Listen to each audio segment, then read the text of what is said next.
शिव पूजा सावन चल रहा है महाराज, तो शिव पूजा तो जरूर हो रही होगी। कोई लोग कभी न कभी एक सावन में एक ही बार रुद्राभिषेक करा लेते हैं, बहुत से लोग रोज़ कर रहे हैं, बहुत से लोग पार्थिव लिंग का निर्माण करके पूजा कर रहे हैं। तो हम आपको बताएं कि शिव पूजा अपने आप में एक ज्योतिष को अपने अधीन करने वाली पूजा, जो शिव की पूजा नित्य करता है,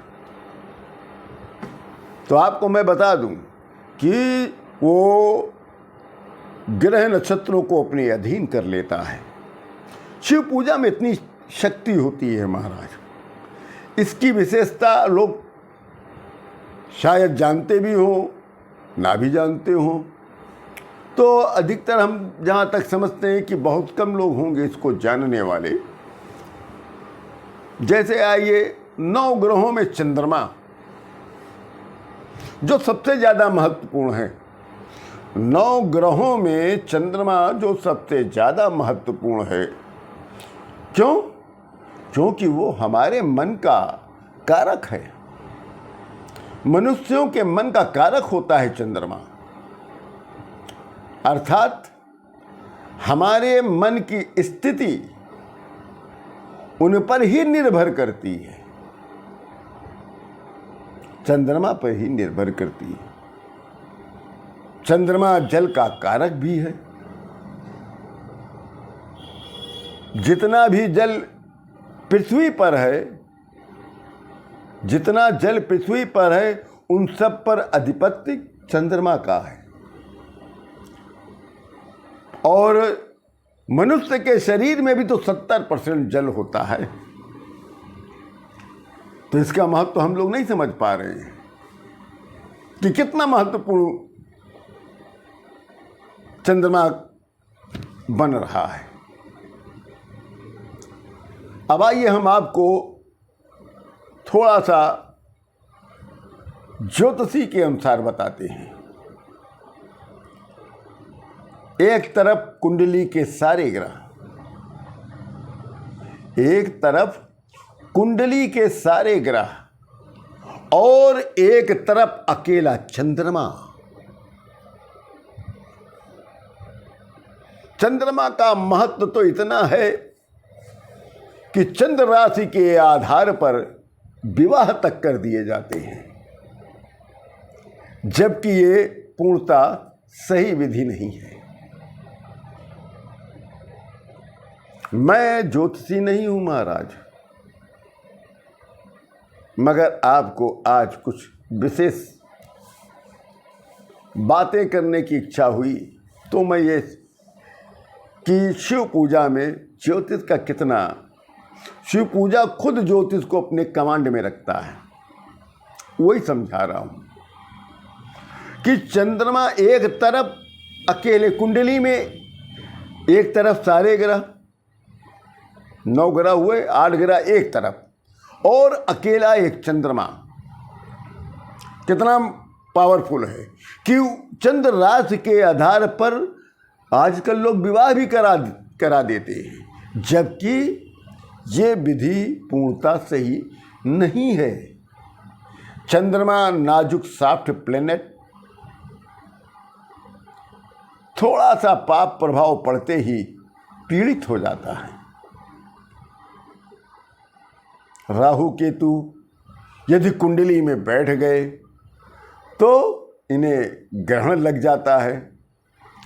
यदि शनि साथ में बैठ गया तो शनि से दृष्ट हो गया तो विष दोष बन गया और भी पीड़ित हो गया। अब हर के पास तो कुंडली तो नहीं होती है, न किसी के पास सही जन्म तिथि है, और जन्म तिथि सही है तो जन्म समय सही नहीं होता। अब वो किसको देखे, कैसे देखे, किसको दिखाए कि उसका चंद्रमा पीड़ित है कि नहीं है। तो हम उसके लक्षणों से जान जाते हैं कि चंद्रमा पीड़ित है अथवा नहीं पीड़ित है। तो उसके लक्षण कौन से हैं? मन में बेचैनी रहना। यदि किसी के मन में हमेशा बेचैनी बनी रहती है तो समझ जाइए चंद्रमा, क्योंकि चंद्रमा मन ही तो है,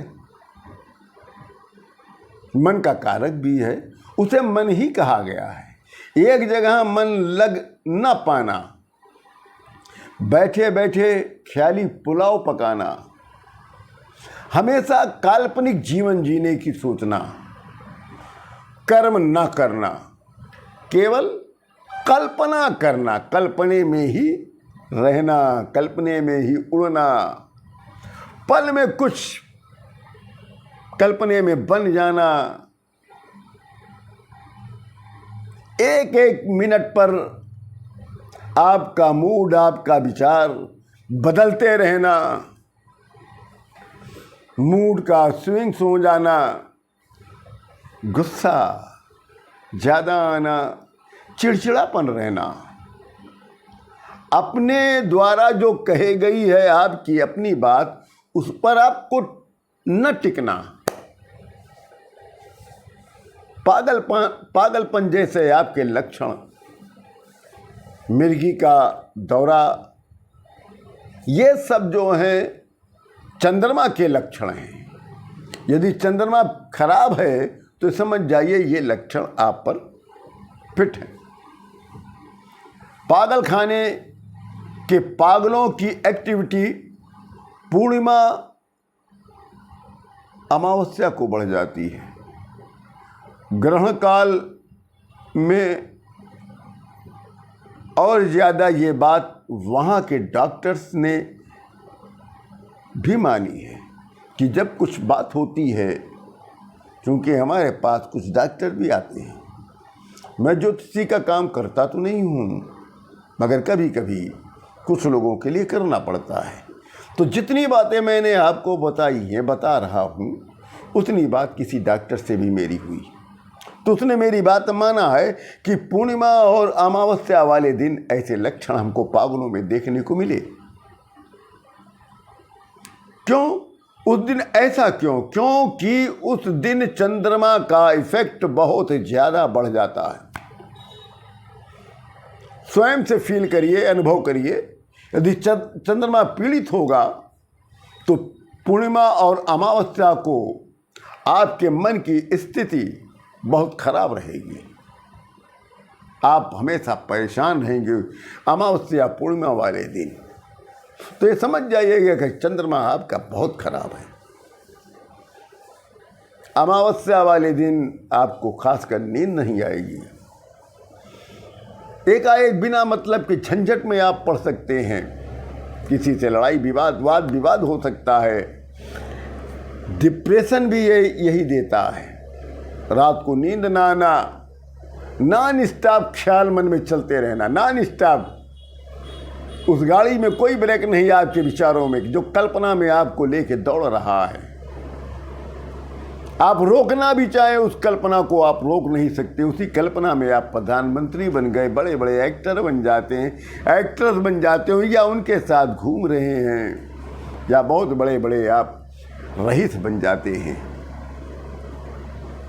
अपने इस तरह के ख्यालों में घूमना और अपने को इस ख्यालों से न रोक पाना, मन का घबराना, दिल की धड़कन हार्ट बीट का घटना बढ़ना, बिना कारण मासिक चक्र का भी उलटफेर होना, ये सब समस्या जो है चंद्रमा का ही कारण है।